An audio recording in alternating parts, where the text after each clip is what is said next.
La iglesia de hoy necesita luchar por una renovación. Y si creemos que la iglesia necesita una renovación, quiere decir que cada creyente necesita una renovación. Pero mucho más importante que empiece esa renovación por los líderes de la iglesia. Y yo no estoy seguro si todos los líderes de las iglesias cristianas están conscientes de esa necesidad. Romanos capítulo 12 nos debe llevar a nosotros a tomar muy en serio este concepto que estamos diciendo. Allí se nos muestra la naturaleza de esta lucha. Hay una batalla espiritual. Estamos en medio de esa guerra para triunfar, porque es promesa del Señor. Ante esta lucha, y quizás usted diga necesidad, pero es una batalla, es una lucha. Nosotros tenemos dos alternativas, y lo explica ahí muy claramente Romanos 12, y una es o nos conformamos al mundo, o nos renovamos y nos conformamos a la voluntad de Dios. Así que la pregunta debe ser personal, yo creo que es esencial, y es una pregunta que cada líder tiene que hacerse en el día de hoy. En el último libro de la Biblia, Apocalipsis, se presenta allí la lucha que tenían aquellas iglesias. Se presentan a 7 iglesias, entre ellas, ¿recuerdan ustedes la Odisea?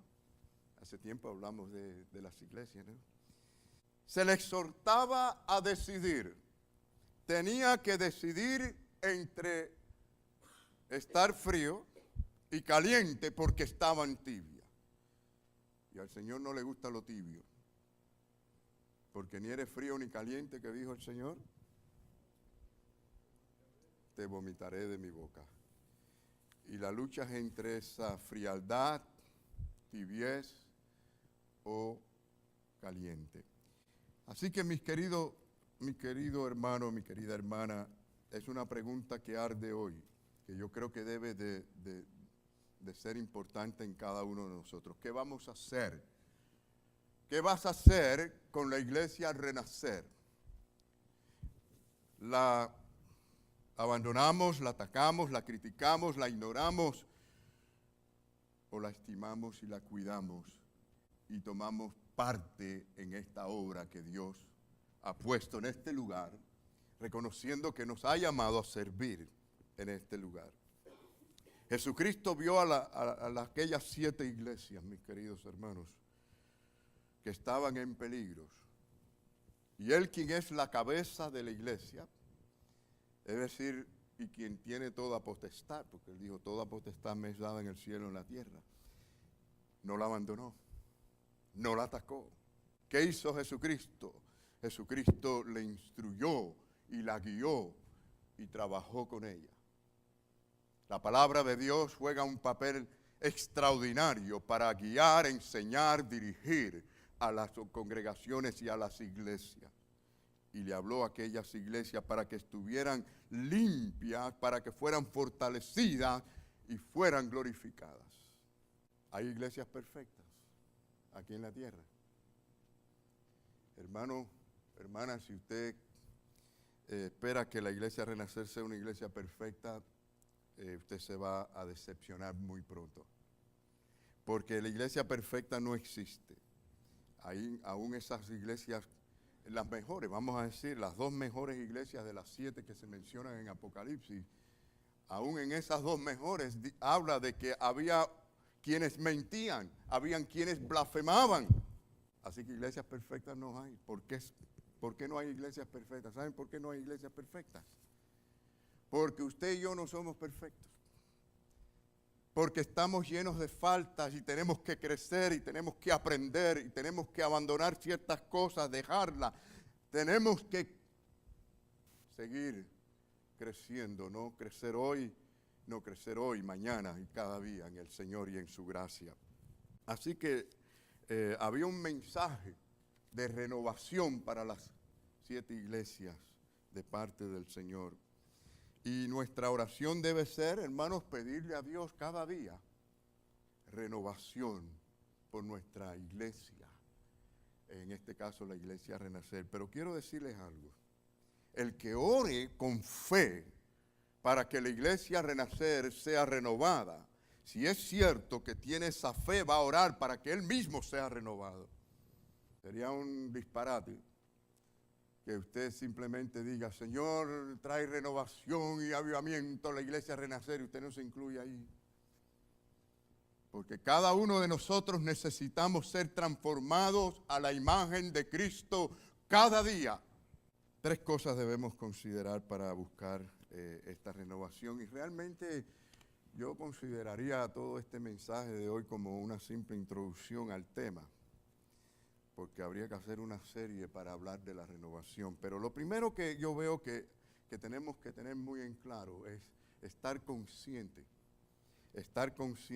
o admitir que la iglesia, nosotros necesitamos renovación y que está en peligro, porque estamos en una lucha, estamos en una batalla, las cosas no están idealmente siempre. Y específicamente me refiero a la efectividad de la iglesia. La iglesia de Dios está puesta aquí, mis queridos hermanos, en la tierra para que tenga efectividad. Y hay varios problemas que se interponen a la efectividad de la iglesia, a la efectividad de su vida espiritual o de los líderes muchas veces. Y pudiéramos mencionar una lista de cosas que se relacionan, claro que al final es un asunto espiritual, ¿no? Pero la iglesia no puede tener expansión si no tiene crecimiento espiritual. No puede haber crecimiento hacia afuera si no hay un crecimiento dentro de cada creyente y cada líder. Y yo quisiera mencionarles primero, quizás uno de los más, a veces muy sutilmente ocurre, que son las divisiones en las iglesias. Ahora, alguno estará pensando cuando se dice división, como que hay un grupo por allá que no mira a este grupo y que va junto a negocio y se faja. No siempre las divisiones son así, hermanos. Hay veces que las divisiones son tan sutilmente que existen entre los mismos núcleos de familia. Ya hablamos la semana pasada de que cuando en un matrimonio las cosas no están bien entre ellos, si no se arrepienten, si no se arreglan, Dios ni oye las oraciones de ellos. Si hay un problema de división entre un hermano, una hermana, entre familia, padre, hijo, etc., Dios no recibe esa adoración ni esas ofrendas. Ya hay una división que se está trayendo a la iglesia y hay inefectividad. Por eso hay que darle importancia a todas estas cositas y no dejarlas. Hay que orar por esas cosas y hay que atacar con la palabra de Dios y de la manera que haya que hacerlo, en el nombre de Jesucristo, con el poder del Espíritu Santo, y derribar todo ese tipo de cosas. Y claro que hay problemas de divisiones que se forman, si lo vemos de un sentido, vamos a decir, general. Sí, en aquel tiempo había maestros falsos, que era un serio problema en la iglesia primitiva, pero hoy también.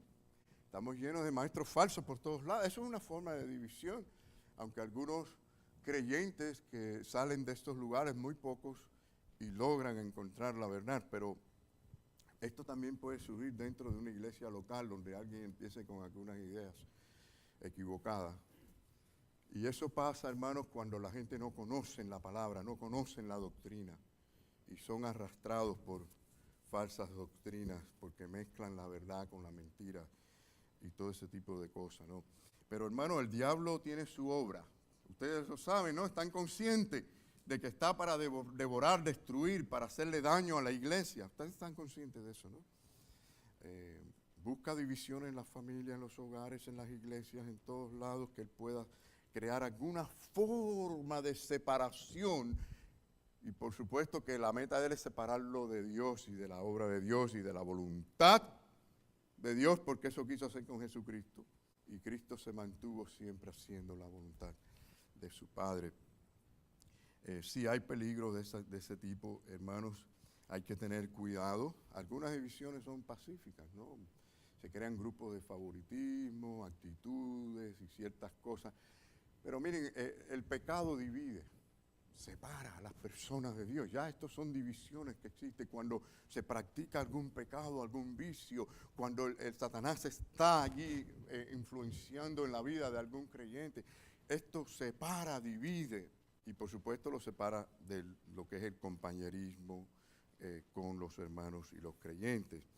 Miren, aquí se menciona en Romanos 12 que estuvimos leyendo, porque no tenemos tiempo para hacer un desglose de cada versículo, pero en el versículo 3, a mitad del versículo 3, dice que ninguno tenga de sí un concepto, no tenga un concepto de sí más allá del que debe tener. ¿Saben cuál es ese pecado? El pecado del orgullo.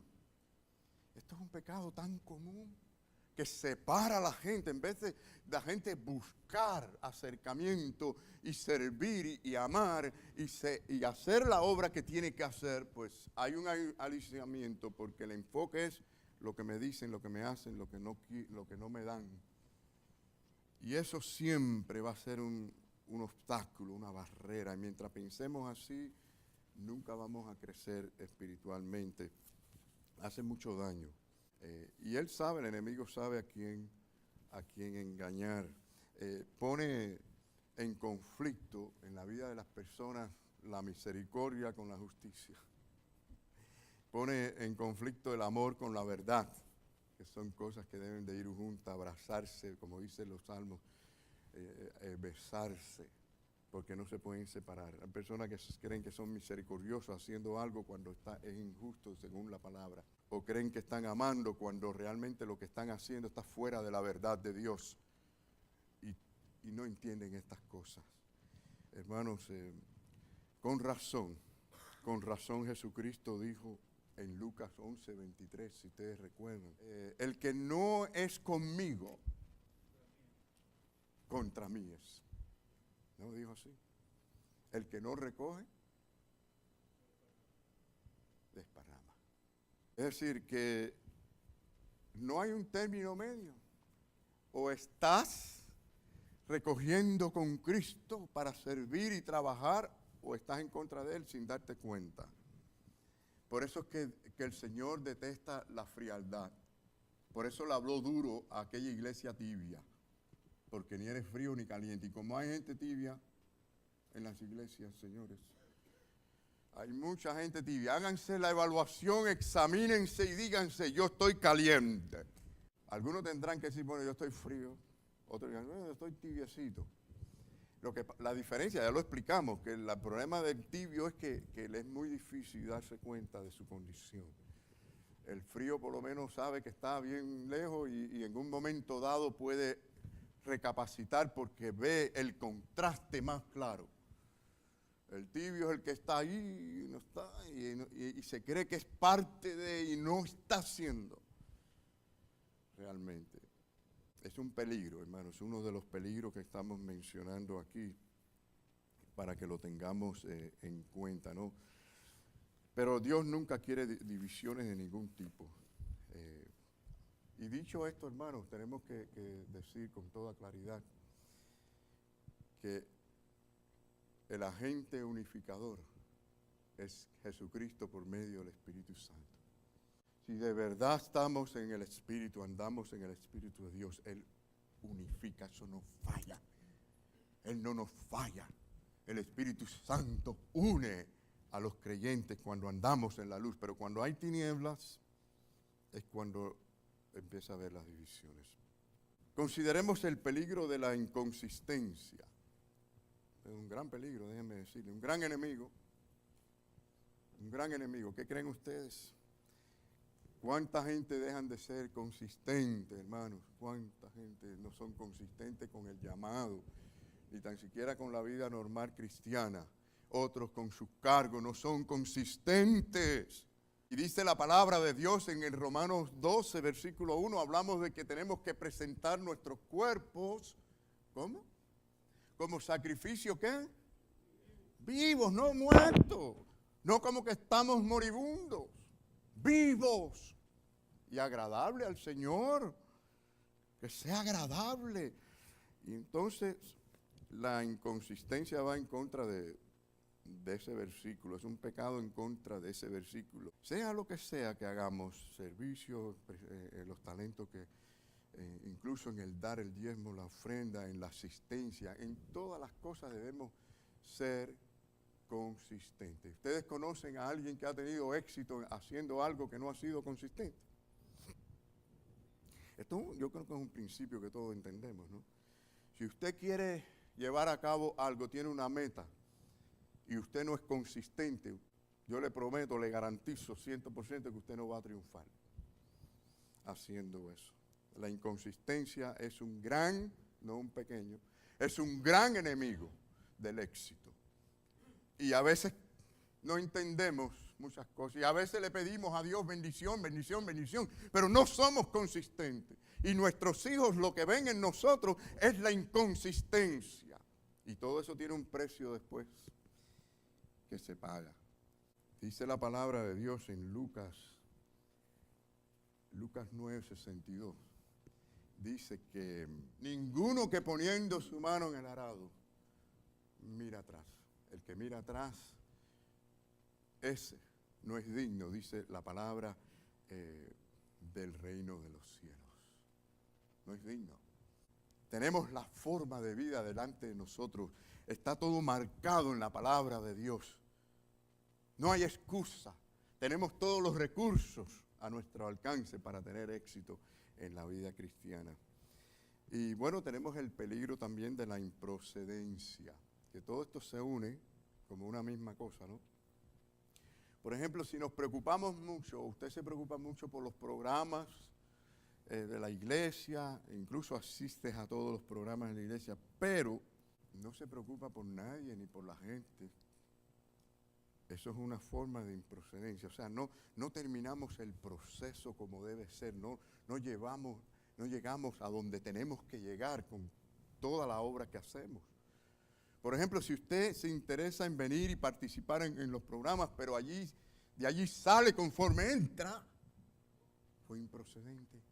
Porque Dios no quiere y no es su voluntad que usted vaya a adorar, a servirle al Señor y alabar su nombre y que usted salga conforme entró. ¿Y cuántos cristianos domingo tras domingo van a adorar a Dios y salen igual y algunos hasta peores de conforme entraron? Fue sin procedencia. Y hermanos, tenemos que tener en cuenta que si queremos crecer, si queremos renovación, tenemos que ser consistentes y tenemos que ver la parte que va más allá de lo que se ve, lo espiritual, lo que realmente queremos hacer. Por ejemplo, aquí llega una visita a la iglesia, pero miren, llegamos a la iglesia y llega un inconverso y se sienta allí y sí, hacemos prácticamente, es una forma de sistema que hacemos el saludo y bueno, la gente se saluda, pero mucha gente ni le importa a ese visitante. Y si usted es creyente, usted debe estar pensando y orando en esa visita que vino a la iglesia. Y usted debe pensar, voy a saludarlo, no me voy del templo sin que sepa quién soy, su nombre, y si hay una necesidad, orar por esa persona. ¿Se da cuenta, hermano, cuántas veces somos sin procedencia? ¿Cuántas veces somos inconsistentes con lo que Dios quiere lograr dentro de su iglesia? Porque solo nos preocupa el yo. Y algunos vienen y nada más que están mirando cómo vino fulano, si vino, si no vino, cómo vino. Y no están realmente viendo la gloria de Dios y enfocado en lo que Cristo quiere hacer para nuestras vidas. Y luego le pedimos a Dios que traigan gente a la casa del Señor. Señor, trae a los inconversos, a los perdidos a tu casa. Bueno, pero si los trae, ¿cómo los vamos a atender? Miren, yo estoy tan seguro que si Dios supiera al pie de la letra que cada uno de nosotros estaríamos tan deseosos de que entraran inconversos y que estuviéramos al tanto de ellos para amarles, Él los traería por línea, porque Dios no falla. Y Él quiere que su iglesia crezca. El problema no es Dios, el problema está en nuestros corazones. Nosotros no estamos preparados a veces y el liderazgo de la iglesia necesita estar preparado. Si la iglesia de Cristo posee salvación, esperanza, tiene que testificar tanto con el testimonio hablado como el testimonio vivido, para que sea procedente. El otro problema es el problema de la contaminación, y de aquí habría un tema, pero para meses. Llevamos muchos meses hablando sobre cómo la conciencia, esto de los miércoles, los estudios de los miércoles, cómo la conciencia del hombre es afectada, o cómo dañamos la conciencia y cómo podemos mejorar el asunto de la conciencia. Es un tema prácticamente interminable. La Biblia dice que la iglesia, esto está en Mateo 5, en el Sermón del Monte, que la iglesia es la sal de la tierra, ¿y qué más? Y la luz del mundo. Y hermanos, esto habla en grande de lo que tenemos que ser nosotros, de lo diferente que tenemos que ser, no contaminarnos. La sal es para no contaminarse, para preservarse, y la luz es para alumbrar. Y si no estamos bien preservados y no estamos bien fuera de contaminación, no va a haber alumbramiento. Usted va a vivir en el mismo lugar 50 años y nadie alrededor de suyo ha oído el evangelio de usted. ¿Por qué? Porque hay algo que no está bien en su vida. Cuando la gloria de Dios está activa en la vida de un creyente, usted no podrá dejar de compartir y de decir las cosas. Y a veces tenemos que decirle a Dios, Señor, algo está mal conmigo, como hice yo una vez en el gimnasio donde voy todas las mañanas hace años. Le dije, Señor, algo está mal conmigo. Yo vengo aquí, no miro a nadie, nadie me mira, no hablo con nadie. Algo está mal conmigo, cámbiame. Y el Señor cambió eso. Y por años llevo predicando el evangelio allí, hablándole a muchísima gente que ya esperan que yo llegue y que les dé la palabra.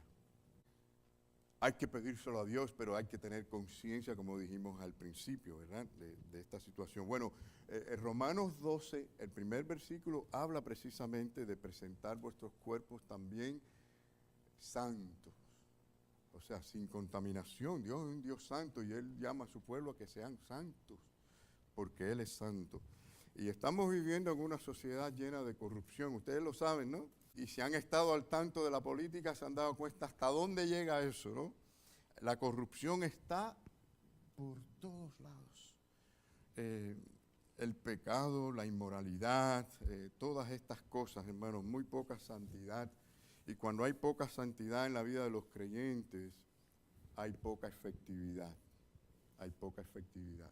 Así que es importante estar limpio, puro, sin mancha. Y la iglesia tiene el poder de Cristo, hermanos, para poder hacer todo esto. Y en la sangre preciosa de Cristo tenemos la limpieza. Pero debemos arrepentirnos. Debemos desear ser instrumentos en las manos de Dios. Bueno, el otro problema es el de aislamiento.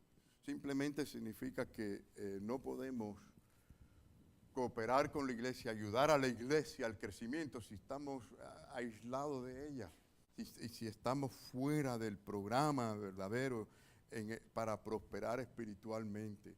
Dios no creó al hombre para que estuviese aislado y tampoco creó la iglesia para aislamiento. ¿Saben lo que dice Hebreos 10:25? Hebreos 10:25 da un mandamiento que algunos violan sin darse cuenta. Dice, no dejemos de congregarnos. Y luego dice, como algunos tienen por costumbre. O sea, que tenemos que estar consagrados, pensando en cómo podemos ser útiles para Dios. Esto claro que entendemos que hay excepciones, hay situaciones que se presentan, pero el cristiano por lo regular debe estar gozoso de adorar a Dios el domingo, de tener compañerismo con los hermanos, de estar al tanto de las necesidades, estar en oración, de servir al Señor. Esto es un cristiano. No aislado, no indiferente. esto no es la manera en que ayudamos al crecimiento. Y está el peligro, bueno, de la irreverencia.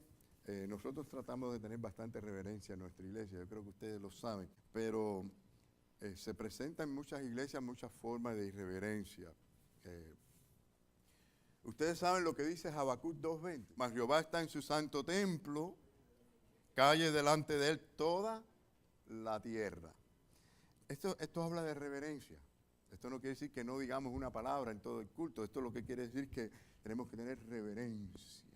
Y claro, cuando Dios nos habla, no es momento para hablar. Esto no quiere decir que no digamos una palabra en todo el culto. Esto lo que quiere decir que tenemos que tener reverencia.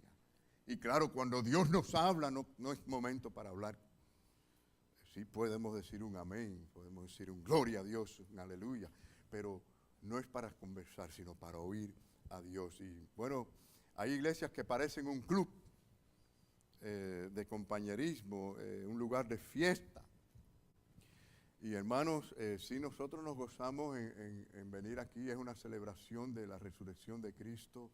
El domingo celebramos y lo hacemos con gratitud, ¿no? Y también estamos agradecidos a la obra de Cristo, a la obra de la cruz. Ahora, muchas cosas causan irreverencia, hermanos.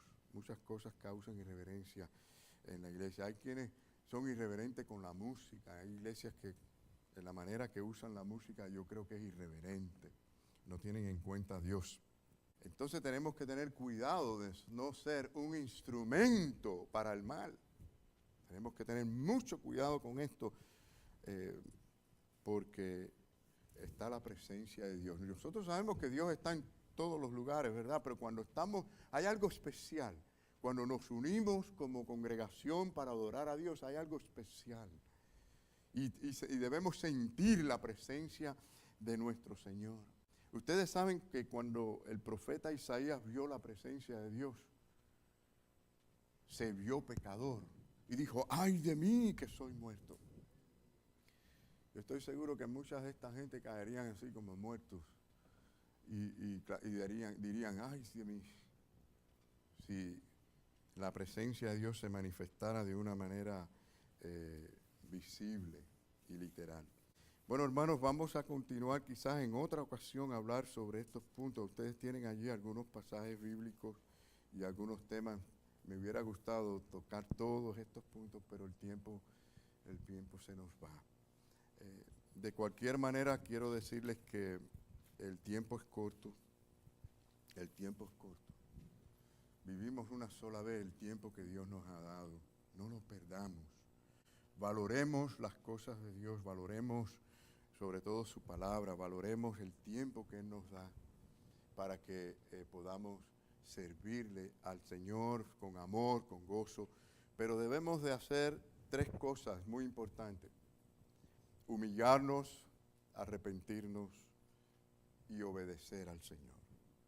Si nos humillamos delante del Señor hoy y nosotros nos arrepentimos de nuestras faltas y obedecemos, nos consagramos a obedecer al Señor y su palabra, hermanos, esto es construir el altar. Y cuando lo construimos, Dios manda el fuego que es necesario. Que el Señor nos bendiga en esta mañana.